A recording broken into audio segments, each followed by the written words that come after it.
मिठड़े मिठड़े रस भरे मां बोली दे बोल।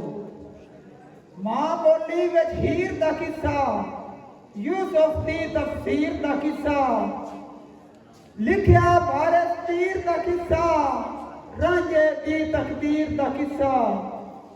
सोने हर्ष भरते किते ना आवे झोल, लिख पंजाबी पढ़ पंजाबी बोल पंजाबी बोल।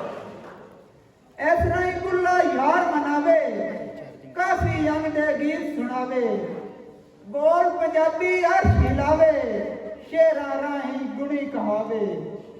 अल्लाह वाले बोलने नू तू भी एनू बोल, लिख पंजाबी पढ़ पंजाबी बोल पंजाबी बोल।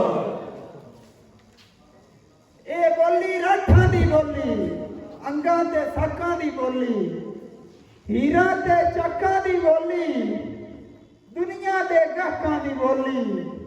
लै ना जावे एहदियां जिनसां विच तकड़ी दे तोल, लिख पंजाबी पढ़ पंजाबी बोल पंजाबी बोल, बोल पंजाबी बोल।